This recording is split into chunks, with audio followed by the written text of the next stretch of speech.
Ah, that was more like it, right? Ball game over. Shout out to the chat. Happy Saturday. So much better mood, so much better day when the Yankees win. We get right to it. 9-0 over the Baltimore Orioles. They tied the series at 1. Much better after yesterday's disappointing loss. And get right into it. Clark Schmidt, 7 no-hit innings. Reason why he didn't go further because he got 103 pitches. But no hits, 2 walks, 5 strikeouts. His ERA is down to 284. He gets the win. JT Brubaker came in. Welcome back. 2 innings, 1 hit. He's got to get the hit. Boom. 1 walk, 1 strikeout, 36 pitches. And that summed it up. That was all the offense for the Baltimore Orioles. Right? On the flip side, the Yankees, Ben Rice was 2 for 5 with a home run and 2 RBIs. Trent Grisham, 3 for 5, also with a home run. Aaron Judge, 0 for 3. Cody Bellinger, 1 for 5. Jazz Chisholm, 1 for 4 with a walk. Jason Dominguez, 1 for 4. Anthony Volpe, 3 for 4 with a home run. Just when you folks want him to go bye-bye, he hits a home run. It's like clockwork. Him and Austin Wells do it all the time. J.C. Escarra, 2 for 3 with a home run. Oswald Peraza, 1 for 4. Yankees all in all had 14 hits, where the Baltimore Orioles had 1. Baltimore Orioles had a position player at the end pitching, Vasquez. Who was this? Luis Vasquez. So got to the point where the Orioles needed to deploy a position player. So that shows that the Yankees were having a good game.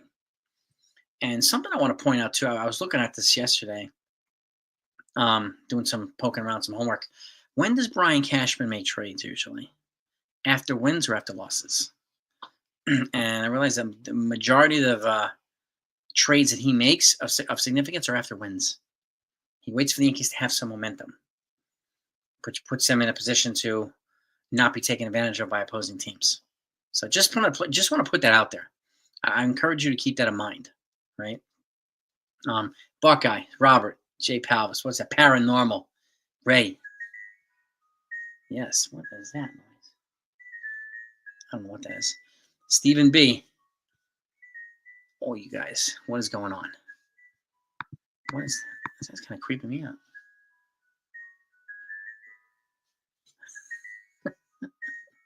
But all in all, let's go around robin here.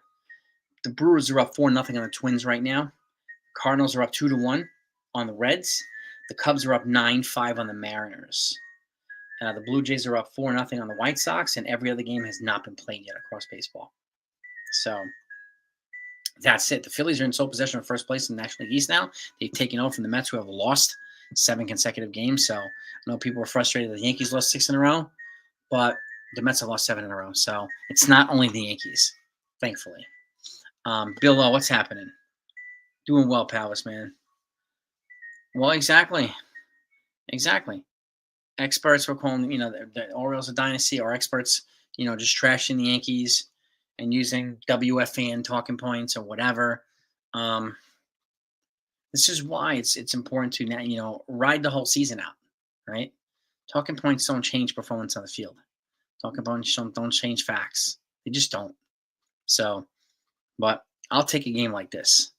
This, is a good win for the Yankees. They can't lose any ground.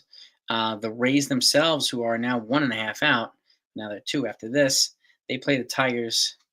They beat the Tigers 8-3. Excuse me. So it's still 1.5. Still 1.5 according to this. So 2 completed games right now. 2 completed games. But that's it around baseball. But all that matters is the Yankees won 9-0. And the bats coming to life.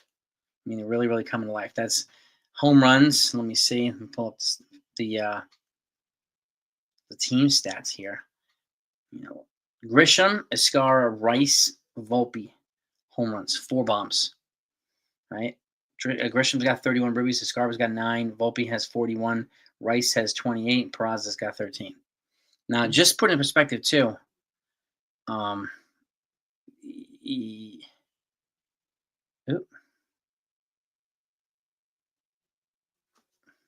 on 1 second.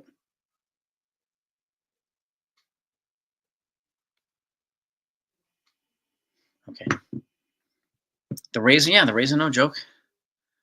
Yeah, well, Schmidt had 103 pitches, so it made sense to take him out with a no. Had he had 80 pitches, they would have kept him in. But they had to respect his pitch count because they need him for the rest of the season, especially the way he's pitching now. That's 2 consecutive games of shutout baseball that he's throwing. So that's good stuff. Yeah, that's good stuff. And I'll keep this short because my wife needs me to go pick her up and my kids at a pool party. So, um, but yeah, Clark Schmidt is having a really good stretch. Rodon's pitching well, Fried's pitching well. I mean, all across the board. Warren is kind of learning, figuring himself out too. So I'll take that. Yeah, the trade a trade rumor for Jose Ramirez is floating around now. Um, yeah, this is going to happen as we're 5 weeks from the deadline. A lot of this stuff's going to happen, and honestly, there's only 2 bats that I would trade some valuable prospects for. It's Jose Ramirez and Brendan Donovan, but Brendan Donovan will be at front of my list ahead of Jose Ramirez because he's younger and he has controllable years on the cheap. Jose Ramirez has, I think, 4 years left on an expensive contract, but he's a superstar. He's a superstar. So, but this is the type of game the Yankees need, but they need to build on this. This needs to compound. So, um, but yeah, exactly. Well, exactly. I mean, if you'd have brought Clark Schmidt back in the next inning, he got hurt. That's the last thing you need. So, I think they will be replacing Peraza, Buckeye. I really do. I think he's probably the next guy to go when back comes in. So, and my question, I asked this earlier. I don't know if you saw my short, but a lot of folks want Volpe to either go down for a couple days, which makes sense. Clear himself out, right the ship a little bit before today. Or a lot of folks want him to just be sent down and call up George Lombard. But a lot of these same folks don't want Spencer Jones up here because of his K rate. That's the talking point right now across the content creators and the beat writers, right? His K rate.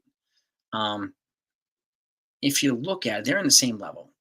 And George Lombard's, this is not a knock on George Lombard, but he's still developing. His OPS is 665. Spencer Jones is 970.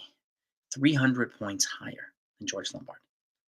So if we're going to call up somebody, it probably should be Spencer Jones. If you're going to send somebody down, you can either trade Grisham or send down Jason Dominguez. Those are 2 options there. The send down Dominguez is unpopular, I know, with a lot of fans, but don't you want to go with the better guy, the better hitter? Right? Jonathan, what's happening, man? Yeah. Yeah, I know some people say send down Judge. They used to say send down Cole when he was in pitch well. I mean, you know, but that's emotions get the best of a lot of Yankee fans, so I get it. I totally get it. Yeah, but the experts are, yeah, yes, indeed. But yeah, I mean, to get Jose Ramirez, it's going to cost you probably Jones and Dominguez, probably. Yeah, exactly, Duran. And I agree. Pulling Schmidt after 7 was the right call because he had 103 pitches. Got to protect him. Like I said, had he had 80 pitches, they would have kept him in. I think the Yankees need to get better against the division teams, but there's still a lot of ways to go. There's still months to go. So I don't really start getting concerned until we're in August or September about stuff. So that's my thought on Yassin. That record will get better in division. So, well, exactly. No hitters not right. Exactly. And when David Cohn came back from his arm aneurysm, he had 8 innings of no hit ball. Joe Torre pulled him, and he didn't get the no hitter. But then 2 years later, he threw a perfect game. So it's you never know. You never know. And I did see Volpe is scheduled. Well, schedule rest day, or maybe they'll call schedule rest day. But the fact is, he needs to sit, even after a day with a home run. So you got to sit him. Just let him get right in the head. Let him get right in the body. And then let him recover. He plays a lot, all the time. And just give somebody else a chance to play. Give Peraza a day. No. But I liked what I saw from Brubaker, too. That was good. Another guy who can throw multiple innings. So I'll take that. I will take that, gang. Yeah. I don't know why it's 11:35. No idea. It's a good question. I don't know. Yeah. Roku too. So it's kind of weird, but it is what it is. But I'm glad it's tomorrow at 11:30 instead of 8 o'clock at night. So, because I think they travel to Cincinnati after that for three, and then if I'm not mistaken, they come back home and play Oakland. If I'm reading it right, if I remember it right. Yeah, but the Rays keep on winning. Yeah,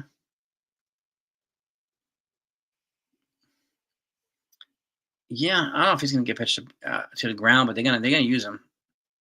They're gonna utilize Stroman too. Yeah, 25 point in a third consecutive scoreless innings, man. He's about a third of the way to Oral Hershiser's 56. Yeah, yeah. But I'm keeping it short and sweet today, guys. I want to thank you all for coming on. My wife needs me to go pick them up from a pool party. Day drinking day, nice below. But we'll be back tomorrow. It'll be a longer post game as well. So there's no pool parties tomorrow. But or Hershiser, baby. That's right. That's right. But go. I'm happy that the bats came alive. I hope you are too. Hit the like button on the way out. Go have a great rest of your day. Enjoy the weekend. But I promise you, if any news comes out, you'll get it no matter what. And keep that nugget that I put out there. Cashman does more trading after wins than he does after losses. Just keep that in mind. Have a great day, gang. Peace.